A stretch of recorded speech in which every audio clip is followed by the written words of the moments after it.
हो गई है पीर पर्वत सी पिघलनी चाहिए, इस हिमालय से कोई गंगा निकलनी चाहिए। हर सड़क हर गली में, हर नगर हर गांव में हाथ लहराते हुए हर लाश चलनी चाहिए। पेपर लीक की पीर पर्वत हो गई है और हम लाश बन चुके हैं। वक्त आ गया है कि हर लाश हाथ को लहराते हुए निकले, क्योंकि आरपीएससी बजबजाने लगा है। मवाद इतना ज्यादा भर गया है कि हर बेरोजगार दर्द से कराह रहा है। सरकार कब जागेगी?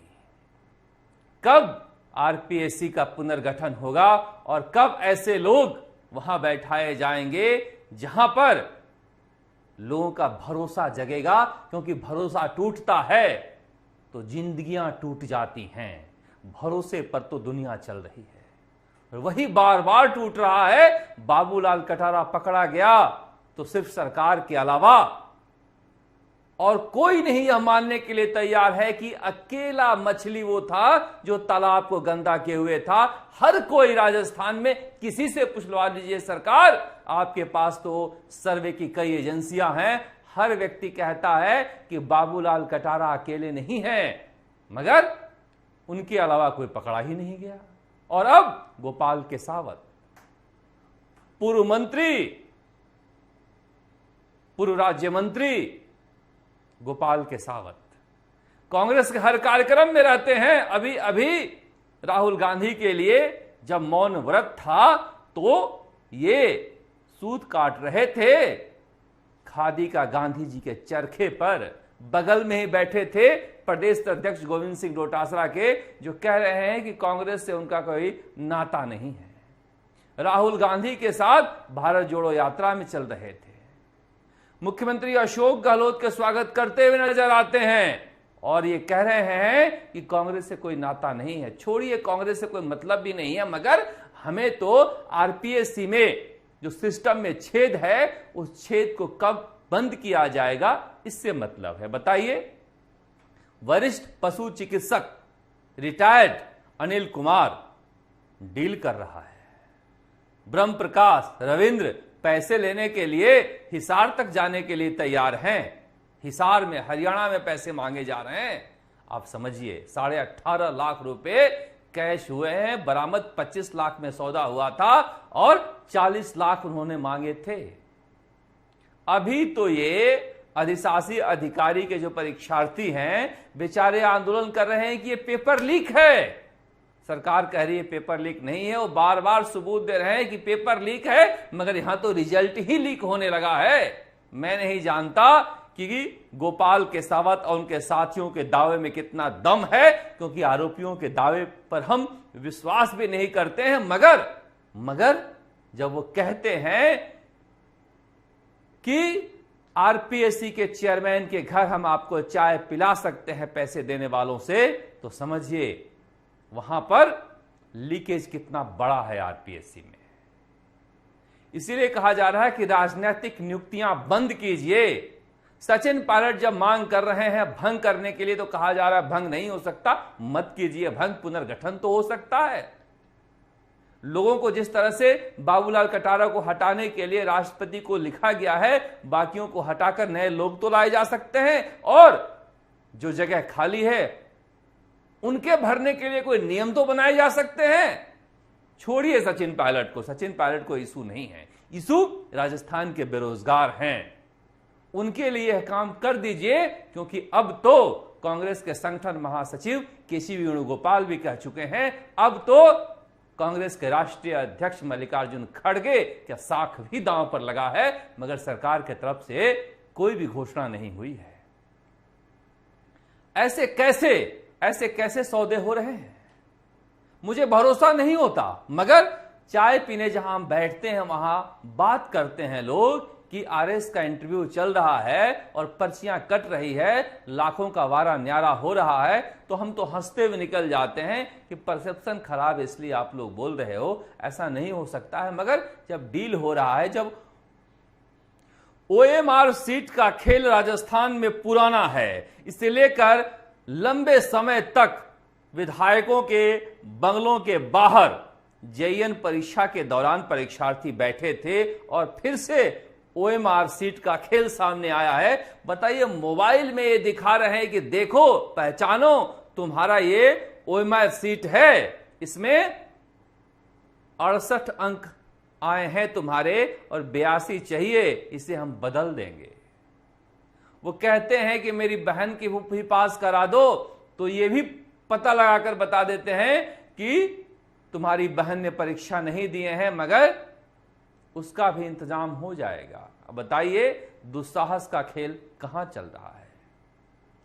OMR सीट राजस्थान के परीक्षाओं में घोटाले का बड़ा सबब बना हुआ है। इसे लेकर अब तक कोई रास्ता खोजा नहीं गया है और लोग जो बेरोजगार हैं, परीक्षार्थी हैं जो परीक्षा देकर आ रहे हैं, वो कह रहे हैं कि सारा खेल ही यही हो जाता है। और RS के मुख्य परीक्षा में तो सबूत के साथ डॉक्टर किरोड़ीलाल मीणा ने इसे रखा था, मगर कहां कहां और किस किस जगह पर न्याय मांगा जाए यह समझ में आता नहीं है। डॉक्टर किरोड़ीलाल मीणा ने प्रेस कॉन्फ्रेंस कर RS परीक्षा के बारे में भी आरोप लगाया, मगर कोई भी सफाई सरकार की तरफ से आई नहीं। CHO परीक्षा को लेकर लगातार परीक्षार्थी परेशान है कि पेपर लीक हुआ है, नहीं हुआ है।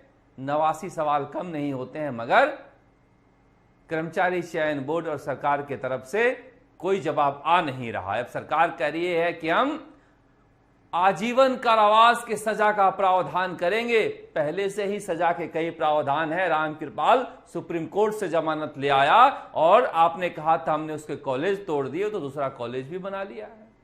आप समझिए ये शिक्षा माफिया कितने मजबूत हैं। अभी अभी सुरेश ढाका के बारे में पढ़कर लोग सदमे से उबरे भी नहीं थे कि गोपाल केसावत का कांड हो गया। सुरेश ढाका को बचाने के लिए सलमान खुर्शीद, पूर्व केंद्रीय मंत्री और कांग्रेस नेता आए। वकील हैं, जा सकते हैं, हक है किसी भी आरोपी को वकील रखने का और किसी भी नेता का किसी का वकील बनने का। मगर समझिए राजस्थान में हालात क्या हैं। लाखों परीक्षार्थी रो रहे हैं और सुरेश ढाका भगोड़ा है, अरमानों के खून का भगोड़ा है। उसके लिए अगर आप हाईकोर्ट में आते हैं तो लाजमी है कि राजनीतिक सवाल उठेंगे और बीजेपी वो सवाल उठा रही है। उसमें स्पर्धा चौधरी भी नजर आई, जो हनुमान बेनीवाल राष्ट्रीय लोकतांत्रिक पार्टी के नेता पेपर लीक के खिलाफ लड़ाई लड़ रहे हैं। उनके महिला प्रकोष्ठ की अध्यक्ष स्पर्धा चौधरी भी वहां थी। अब डॉक्टर किरोड़ीलाल मीणा का कहना है कि स्पर्धा चौधरी का नाम तो एसओजी को देकर आए हैं वो। सुरेश ढाका के साथ उनका भी नाम पहले से जुड़ा है, जबकि कुछ दिन पहले राष्ट्रीय लोकतांत्रिक पार्टी ने पेपर लीक के खिलाफ आंदोलन किया था, तो मैं कवरेज करने गया था। स्पर्धा चौधरी मंच पर आगे आगे ही बैठी थी। भरोसा ही नहीं होता कौन कहां किस जगह आरोपी है, समझ में आ भी नहीं रहा है। सुरेश ढाका कब पकड़ा जाएगा, कहां बैठा है, वो वकीलों की फौज खड़ी कर दे रहा है कोर्ट में, मगर सरकार को नहीं मिल रहा है। क्या आप यह विश्वास कर सकते हैं? कम से कम मैं तो नहीं कर सकता कि राजस्थान की पुलिस इतनी अक्षम है कि सुरेश ढाका को नहीं ढूंढ पाए, क्योंकि सुरेश ढाका के कई आका हैं। अगर वो आया सामने तो ऐसा दावा है कि कई लोग बेनकाब होंगे, मगर पूछेगा कौन? पूछेगी तो एसओजी, और एसओजी पूछने के बाद कुछ बताई नहीं राजस्थान की जनता को आज तक। गजब की एसओजी है। ठीक है, कहा जा सकता है कि एंटी करप्शन ब्यूरो मुख्यमंत्री अशोक गहलोत के अधीन आता है और बजरंग सिंह ने यह कार्रवाई की है। बजरंग सिंह का शानदार अधिकारी हैं जो लगातार कार्रवाई कर रहे हैं, मगर वही सवाल उठता है कि अच्छा कचरा बिनने या बिनने वाले की नियुक्ति से ज्यादा जरूरी है कि बजबजाते कूड़ेदान को वहां से हटाना आरपीएससी से। आपने कार्रवाई की और मुख्यमंत्री अशोक गहलोत के कहने पर ही इतनी बड़ी कार्रवाई हुई होगी, मगर इसके बावजूद कहा जा रहा है कि आप सफाई करने में लगे हैं, गंदगी को ही क्यों नहीं हटा देते हैं? बड़ा मसला यह है। अभी तक पेपर लीक के मामले में कोई भी इतनी कठोर कार्रवाई नहीं हो पाई जिसकी नजीर मुख्यमंत्री अशोक गहलोत जनता के बीच जाकर दे पाए। कहा जा रहा है कि हमने बहुत गिरफ्तारियां की, मगर साथ साथ यह नहीं बताया जाता है कि यह गिरफ्तारी पिछले दरवाजे से छोड़ने के लिए हुई थी क्या, क्योंकि सब तो छूट ही जा रहे हैं। आप कह सकते हैं कि इसके लिए न्यायालय दोषी है, मगर रीट परीक्षा में जिस तरह से सरकारी वकील बदले गए गंगापुर सिटी में, वो भी सवाल उठता है कि वो तो न्यायालय का काम नहीं था। इसीलिए कहा जा रहा है कि सिस्टम में घुन लगा हुआ है, चाहे इसकी सरकार हो या उसकी सरकार हो, इस सिस्टम में लगे घुन को पीसकर मारना होगा, वरना राजस्थान के बेरोजगार कब तक पीसते रहेंगे। लोग पूछ रहे हैं क्या गोपाल केसावत को आजीवन कारावास की सजा होगी क्या?